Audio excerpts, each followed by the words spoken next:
For 4 years, she did everything the spiritual gurus told her to do. She woke up at 4:30 in the morning to meditate by candlelight. She slept with headphones playing binaural frequencies to reprogram her subconscious. Let's call her Elena, because the name matters less than her story, the story of a relentless search for alignment that, in the end, left her more exhausted and frustrated than when she began. Elena kept 3 journals, one for gratitude, another for scripting her desired reality, and the third to document synchronicities she desperately hoped to interpret as signs from the universe. She had an altar with crystals arranged in sacred patterns, practiced Ho'oponopono during her commute, and spent the equivalent of a year's salary on quantum coaching programs and spiritual retreats. She did everything right, followed every protocol, and yet manifestation always seemed one step ahead, slipping through her fingers. The devastating paradox is that the harder Elena tried to manifest, the more distant her manifestations seemed to be. It's as if the universe had installed a defense mechanism against spiritual desperation, an invisible barrier that strengthens proportionally to the force applied against it. And here's the revelation that changed not only Elena's life, but fundamentally altered our understanding of how consciousness interacts with the quantum field of possibilities. The problem was never lack of effort, knowledge, or even worthiness. The problem was that the seeking mechanism itself was operating on a frequency incompatible with the receiving mechanism. Imagine trying to tune into an AM radio station hearing a receiver configured only for FM. No matter how much you turn the dial, the station you're looking for exists on a completely different band. The discovery came through an accident, if accidents really exist, in the interconnected fabric of quantum reality. Elena was in her car, stuck in an endless traffic jam on a Friday afternoon, when her phone died, her manifestation podcast stopped, and she was forced to simply exist in the silence. No affirmations to repeat, no visualizations to practice, nothing to do except observe the world around her. And it was in that void of effort, in that moment of involuntary surrender, that something fundamental shifted in her energy field. She later described it as a sensation of dissolution, as if all the layers of trying, effort, and need simply melted away, revealing something that had always been there but that the noise of effort had completely obscured. If you're watching this now, if something in your breathing changed while I was telling you about Elena, then I need you to do something crucial before we continue. Subscribe to the channel and turn on all notifications, because what I'm about to reveal in the next few minutes isn't just another manifestation technique. It's a complete paradigm reversal that will show why 97% of people are literally manifesting backwards. I'm going to share the exact 21-day protocol that doesn't add anything to your routine, but systematically removes the interference that's blocking what's already trying to reach you. This protocol has been tested and refined, with documented results that include not just the obvious manifestations like money and relationships, but deeper transformations in the very experience of being alive, of existing in the world without the constant feeling that something's missing. What happened to Elena in that traffic jam wasn't mystical or supernatural. It was a perfect demonstration of a principle that quantum physics has been trying to explain to us for over a century, but which our effort-conditioned minds refuse to accept. In 1927, when Werner Heisenberg formulated his uncertainty principle, he wasn't just describing the behavior of subatomic particles, he was inadvertently revealing the fundamental mechanism through which consciousness collapses potential into experience. The principle states that you cannot simultaneously know with absolute precision both the position and momentum of a particle. The more you try to fix one aspect, the more undefined the other becomes. Now, apply this to manifestation. The more you try to fix, control, and force a specific outcome, the more you create uncertainty and instability in the field of possibilities. But there's an alternative, a mode of observation that quantum physicists discovered that doesn't disturb the observed system. It's called weak observation, or non-invasive quantum measurement. In this mode, the observer doesn't try to extract specific information from the system, but allows the system to reveal its nature while maintaining its superposition of states. Translating to practical terms, when you stop trying to force a specific manifestation and become a neutral observer of your own experience, you allow multiple possibilities to remain alive simultaneously until the one most coherent with your internal state naturally collapses into reality. Neuroscientists at the Max Planck Institute discovered that when the brain is in what they call the active default mode network, essentially when you're not focused on anything specific, but are aware and present, a fascinating phenomenon occurs. Brain waves synchronize in a pattern that exactly mirrors the fluctuations of the quantum vacuum, that sea of infinite potential from which all particles emerge and to which they return. It's as if, by stopping the transmission of a specific signal of need, your brain automatically tunes to the fundamental frequency of the universal creative field. This state, measured in the laboratory, shows a coherence between brain hemispheres that's impossible to achieve through conscious effort. Michael, an architect working in London, discovered this in the most unlikely way possible. After 3 years desperately trying to manifest a career-changing project, using every imaginable technique from vision boards to ayahuasca ceremonies, he simply gave up. Not on life or his career, but on the effort to manifest. It was during a burnout period, when he was on medical leave, unable to do anything but sit in his small garden, watching ants work, that something changed.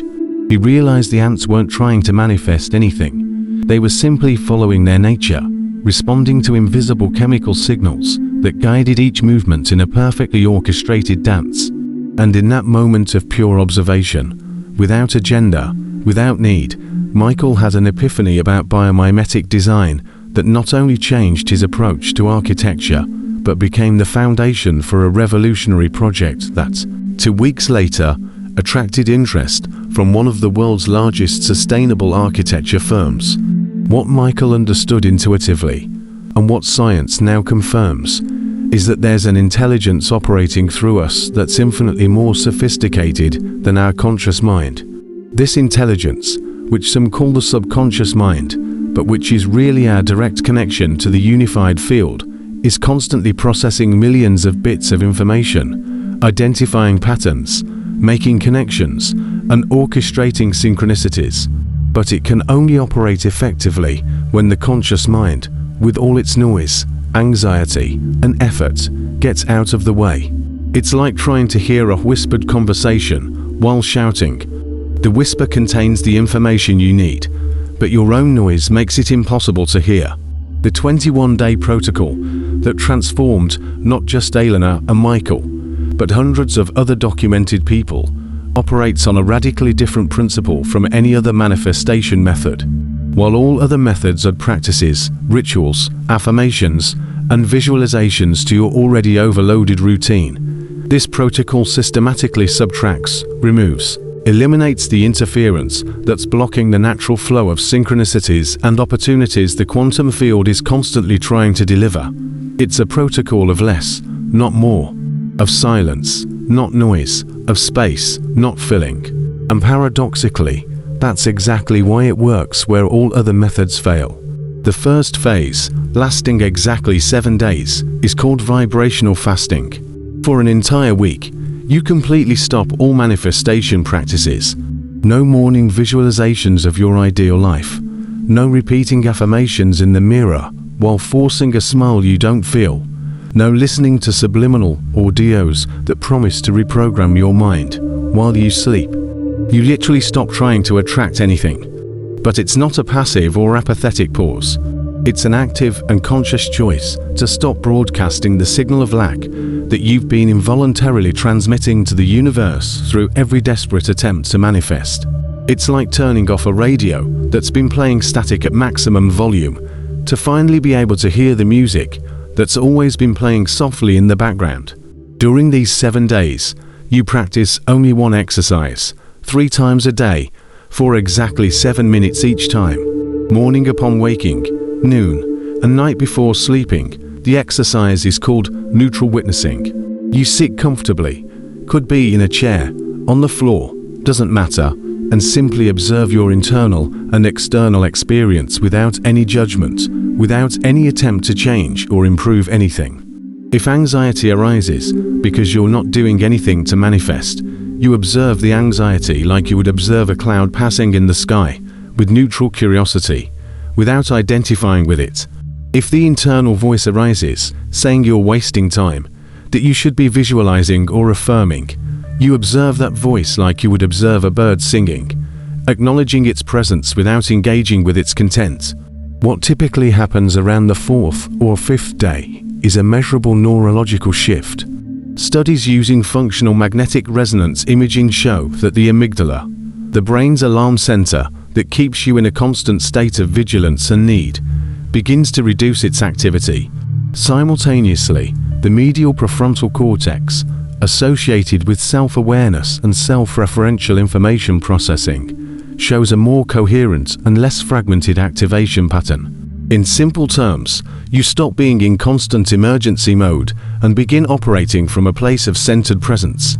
Your electromagnetic field, which can be measured with biofield imaging equipment, shows a transition from chaotic and irregular patterns to smoother, more harmonic waves. Sophia, a business consultant who splits her time between New York and Tokyo, described her experience in the first phase as simultaneously the most difficult and most liberating thing she'd ever done. In the first 3 days, she said she felt almost unbearable anxiety, like an itch she couldn't scratch, an urgency to do something, anything, to accelerate her manifestations. But on the 5th day, something broke. It wasn't gradual, it was sudden, as if a rubber band that had been stretched 4 years finally snapped. She was in her morning neutral witnessing session when she started laughing, not at something funny, but from pure relief. The laughter came from the absurd recognition of how much effort she'd invested in trying to force the universe to bend to her will, as if she were smarter than the intelligence that organizes galaxies and makes hearts beat. And in that moment of surrender through laughter, the first sign appeared, an email from an old client she hadn't had contact with in 3 years, proposing exactly the type of project Sophia had spent the last 18 months trying to manifest. The timing was impossible to ignore, the synchronicity too undeniable to dismiss as coincidence. The second phase of the protocol, beginning on the 8th day and continuing through the 14th, introduces a concept that challenges our linear understanding of time and causality. It's called quantum temporal calibration, and it's based on one of the most disturbing discoveries of modern physics, retrocausality. In experiments conducted in quantum physics laboratories around the world, scientists have repeatedly demonstrated that particles can be influenced not only by past events, but also by future measurements. The future, in a very real and measurable sense, can affect the past. And if this is true for particles, and we're made of particles, then the same nonlinear temporal dynamic is available to our consciousness. During this second week, you continue with the 7 minutes of neutral witnessing 3 times a day, but now you add a revolutionary component. Immediately after each observation session, you spend 5 minutes practicing what we call prospective memory. It's not future visualization. It's not creative imagination. It's something fundamentally different. You access the emotional and somatic state of having already lived this day with everything you wanted, having already happened naturally. You're not creating or forcing mental images. You're accessing the body memory of a day that, from the quantum perspective, has already occurred in one of the infinite available timelines. The difference between visualization and prospective memory is crucial and neurologically distinct. When you visualize something you want in the future, your brain activates the same regions associated with desire, lack, and seeking. Brain scans show increased activity in the ventral striatum, the area associated with reward anticipation, creating a state of need and separation. But when you access a memory, even if it's a memory of something that hasn't happened linearly yet, your brain activates the hippocampus and retrosplenial cortex, areas associated with recall and recognition. Neurologically, you're not desiring, you're remembering. And it's impossible to be in a state of lack about something you're remembering already happened. Dr. Dean Radin, from the Institute of Noetic Sciences, documented this phenomenon in controlled studies where participants showed physiological responses to events before they happened. Skin conducted electricity differently, hearts accelerated or decelerated, pupils dilated, all of this seconds before a random stimulus was presented. It's as if the body knew what was coming and was already preparing. The prospective memory protocol deliberately uses this channel of nonlinear temporal information. You're not trying to create the future, you're tuning into a future that already exists and allowing your present to align with it. David, a software developer working remotely, had an experience during the second phase that perfectly illustrates this principle. On the 10th day of the protocol, during his post-lunch prospective memory session, he accessed the somatic sensation of having already received funding for his startup project. He didn't imagine the moment, didn't visualize the check or bank transfer. He simply accessed the body memory of the calm and satisfaction of knowing it was done. The sensation was so vivid, so real, that for a few moments he genuinely forgot it hadn't happened linearly yet.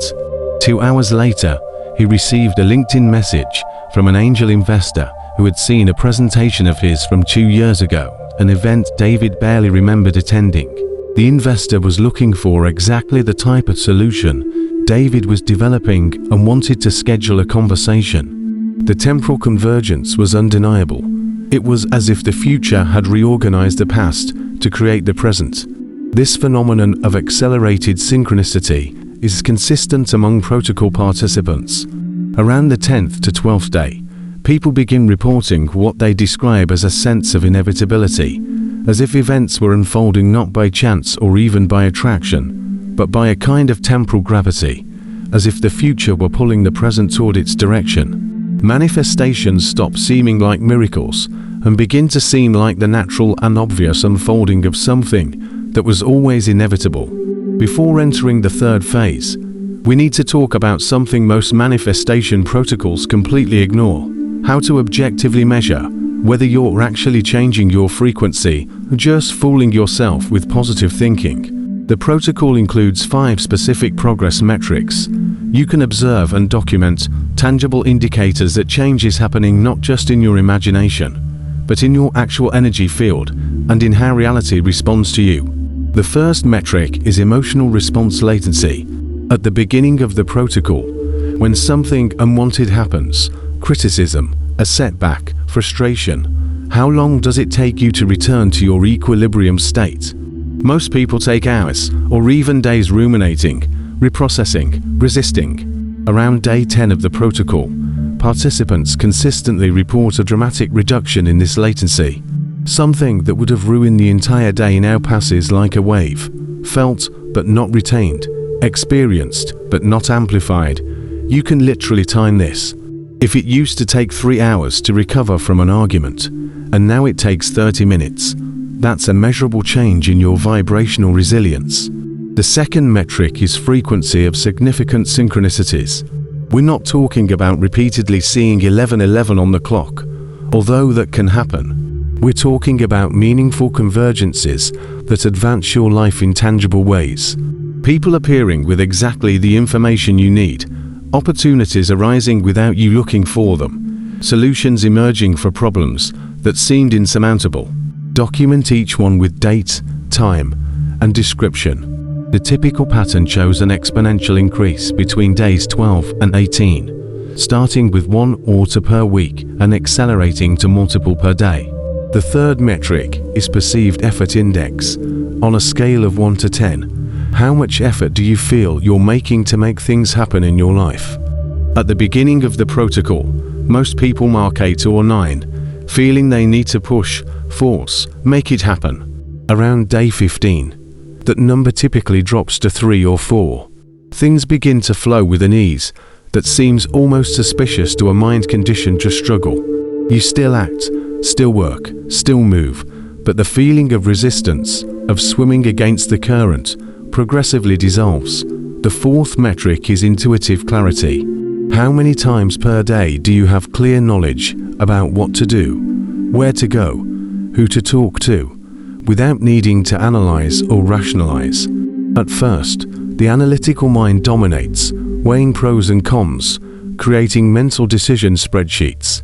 Around the third week, participants report a dramatic increase in what they call instant knowing, decisions that come complete, obvious, without need for deliberation. And consistently, following these intuitive impulses leads to favorable results in ways rational analysis could never predict. The fifth and perhaps most important metric is peace with the process. Regardless of what is or isn't manifesting externally, what's your level of inner peace with where you are now? This is measured not by resignation or apathy, but by a vibrant acceptance of the present combined with open curiosity about the future. It's the difference between anxiously waiting for something to happen so you can finally be happy, and being genuinely okay now, while remaining receptive to what's emerging. This metric is the most reliable indicator that you've made the transition from seeker to observer. Rachel, a therapist who works with trauma, kept a detailed diary of her metrics throughout the protocol. Her emotional response latency dropped from an average of 4 hours to 20 minutes. Her significant synchronicities increased from 2 in the first week to 27 in the third. Her perceived effort index dropped from 9 to 2. Her intuitive clarity rose from 2 or 3 insights per week to multiple per day. And her peace with the process, which she rated as 3 on day 1, rose to 9 on day 21. But the most revealing thing was what she wrote on the 20th day. I realized I'm no longer waiting for anything to happen. Everything is already happening. I just couldn't see it before because I was too busy looking. The third phase, from the 15th to the 21st day, is where the real alchemy happens. It's no longer about practicing techniques or following protocols.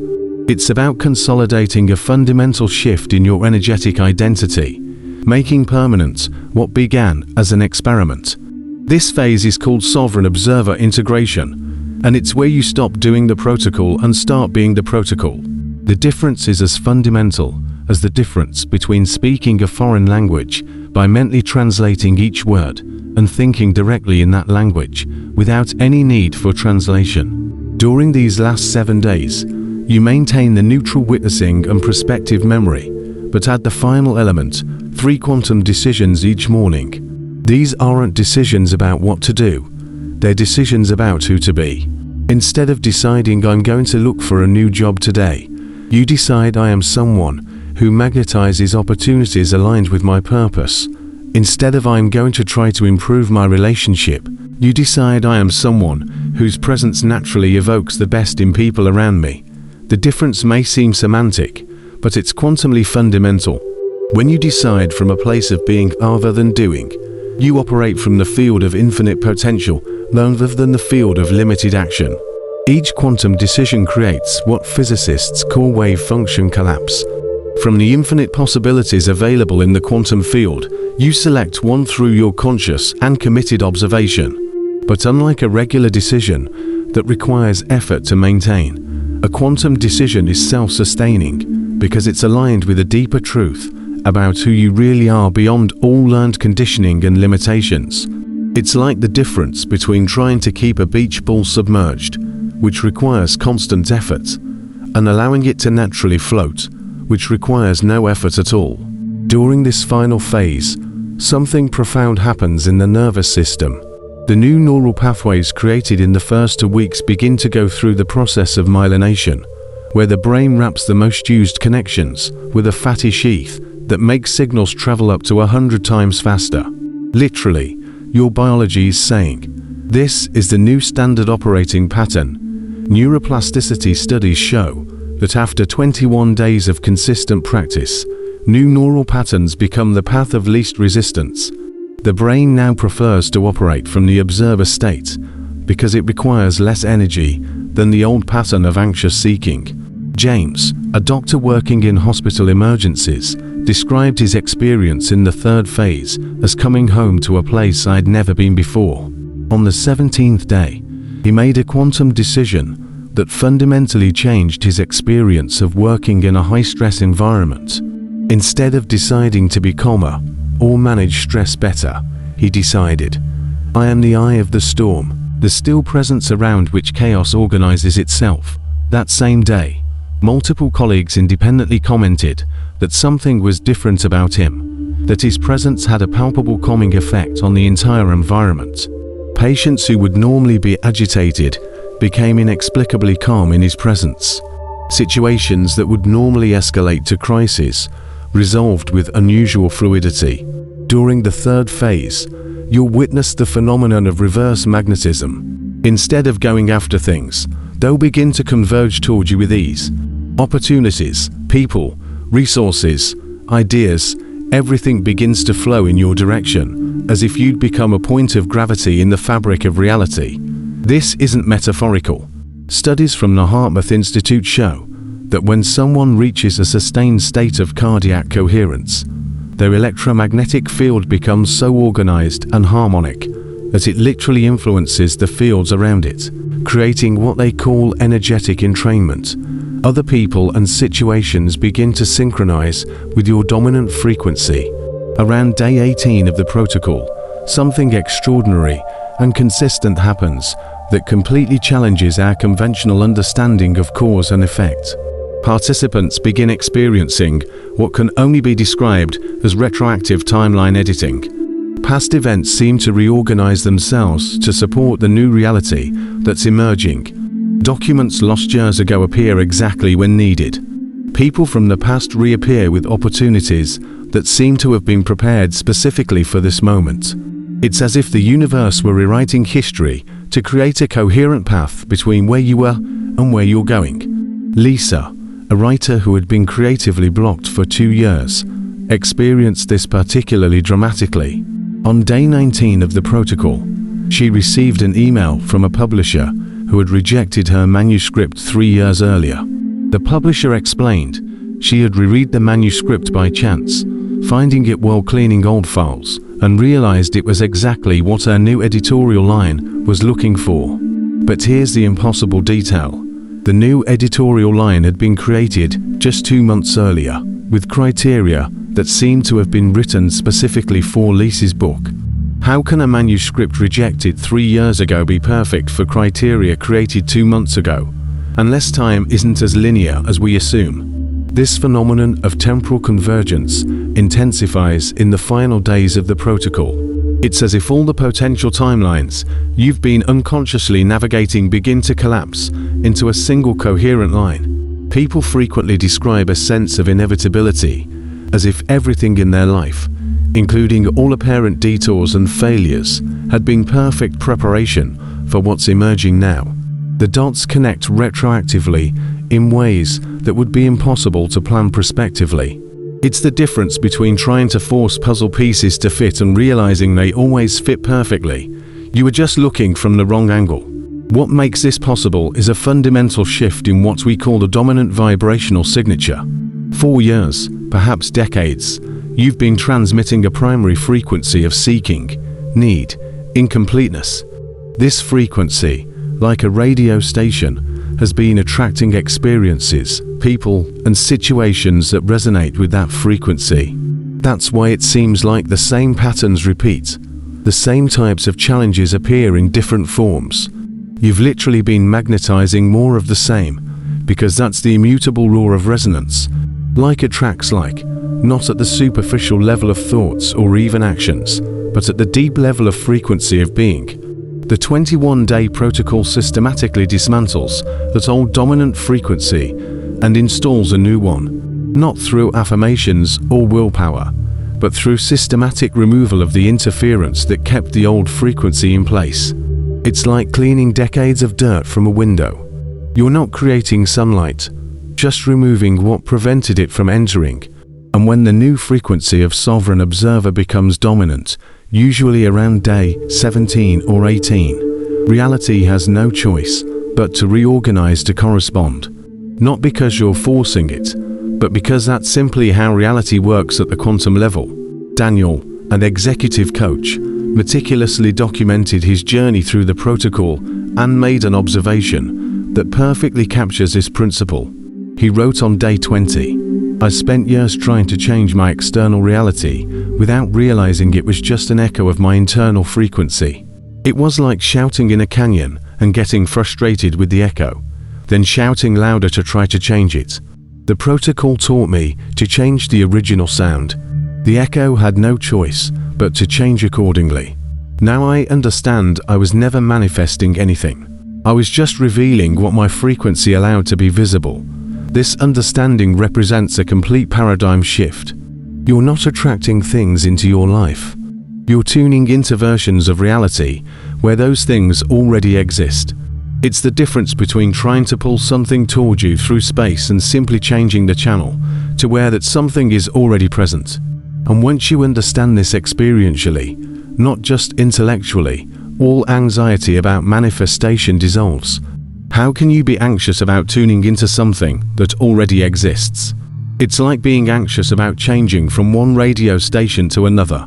The station is already broadcasting. You just need to adjust the dial. We've reached the point where I need to share something that may be difficult to accept for a mind conditioned to effort and struggle. You never needed any protocol, technique, or method to manifest what you want. Everything you've ever wanted, every version of reality you've ever imagined, every experience your heart has ever desired, has always existed in the infinite field of potential, waiting not for you to create it, but for you to stop blocking its natural arrival with the noise of desperate effort. The 21-day protocol doesn't add anything that wasn't already there. It simply systematically removes the layers of interference you unconsciously built through years of anxious seeking. It's like the story of the sculptor who was asked how he created such a magnificent statue of an angel. He replied, "I didn't create anything, the angel was always inside the marble. I just removed everything that wasn't the angel." The protocol works on the same principle. It removes everything that isn't your natural frequency of abundance, love, creativity, and purpose. And when that interference is removed, what remains is what was always there, your true nature as a point of creative consciousness in the unified field, capable of collapsing any potential into experience through the simple elegance of coherent observation. The reason this is so difficult to accept is that we've been conditioned from birth to believe we need to fight, strive, deserve, and earn everything of value in our lives. This programming runs so deep that even when we try to manifest through spiritual methods, we carry the same mentality of effort and worthiness. We turn manifestation into another job, another way to prove our value, another arena to demonstrate that we're enough. But the quantum field doesn't respond to effort or worthiness, it responds to resonance. And you can't resonate with abundance while vibrating in scarcity, no matter how many affirmations you repeat or how many hours you meditate. Participants who complete the protocol frequently report a common experience around day 20 or 21. They describe it as a sudden remembering of something they always knew but had forgotten. It's not learning something new, it's recognizing something eternal. They remember they were always complete, always sufficient, always worthy. The entire search was an illusion created by the mind that can't accept that life can be simple, that abundance is natural, that love is our default state. It's like spending your entire life looking for your glasses, only to discover they were always on your face. Maya, an artist who struggled with creative block and financial scarcity for years, expressed this perfectly in her final testimonial. On day 21, "I didn't feel like I'd learned something new or developed a new skill. I felt like I'd finally stopped pretending to be small, limited, and separate. It was like taking off a heavy coat I didn't even realize I was wearing. Suddenly, I could move freely, breathe deeply, create effortlessly. The opportunities that appeared, the money that flowed, the inspiration that returned, none of it was attracted or manifested.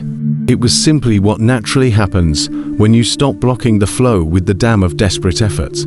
And here we arrive at the choice that will define not just the next 21 days, but potentially the rest of your experience in this reality. You can close this video and return to the endless cycle of seeking, adding more techniques to your already overloaded repertoire, hoping the next one will finally be the answer. Or you can do something radically different. You can stop, not stop living or acting, but stop seeking. Stop trying, stop forcing. And in that space of stopping, in that sacred void of non-effort, allow the observer you've always been to finally emerge. You're now at a quantum crossroads. In one timeline, you continue as you've always been, accumulating more knowledge without transformation, more techniques without results, more promises without fulfillment. In that timeline, you watch more videos, buy more courses, try more methods, always hoping the next one will be different, but secretly knowing you're just repeating the same pattern in different forms. It's a valid timeline. Millions choose it every day, but you need to be aware that it's a choice, not an inevitable destiny. In the other timeline, you make a quantum decision now. In this moment, while these words still echo in your consciousness, you decide to start the 21-day protocol today. Not tomorrow when you feel more prepared. Not Monday when the week starts clean. Not next month when life is less chaotic. Today, now. Because the perfect moment is an illusion created by the mind that fears real change. Transformation always happens in the imperfect now, never in the perfect future. If something in you is resisting, if there's a voice saying you need to research more, think more, prepare more, that's literally the frequency of the seeker trying to preserve itself. It's the old operating system resisting the updates because it's all it knows. But if there's another voice, quieter but deeper, simply saying yes, it's time, then you've already begun the transition. The observer in you recognizes truth when it finds it, not because it's new, but because it's familiar at a level beyond conscious memory. For those who choose to begin, 3 simple actions seal the commitment to this new timeline. First, subscribe to this channel and turn on all notifications, not as an empty gesture, but as a declaration to the quantum field that you're ready to receive ongoing support on this journey. Second, comment below "I choose to observe" and feel the energetic shift that happens when you make a public declaration of intention. The quantum field responds differently to declared decisions than to private intentions. Third, share this video with one person you know is ready, not to convert or convince, but to create a collective resonance that amplifies the transformation for everyone involved. And let me be completely transparent about one thing: this protocol isn't for everyone. It's only for those who are genuinely exhausted by the cycle of seeking. It's for those who would rather face the discomfort of real change than the familiar suffering of repetition. It's for those brave enough to discover what happens when you stop trying to be someone different and allow who you really are to naturally emerge. If you're not that person, there's no judgment. Continue your journey as you see fit. But if you are, if every cell in your body is saying yes, while your mind looks for reasons to say no, then your new life begins the moment you choose to stop looking for it. The next 21 days will pass regardless of your choice. The only question is, will you arrive at day 22 as the same person you are today, still seeking, still waiting, still believing the answer is somewhere outside of you? Or will you arrive as someone who discovered the most liberating truth possible, that you never needed to seek anything because you were always the source of everything you were looking for? The decision is yours. The quantum field is waiting for your choice, and the observer in you already knows what it is.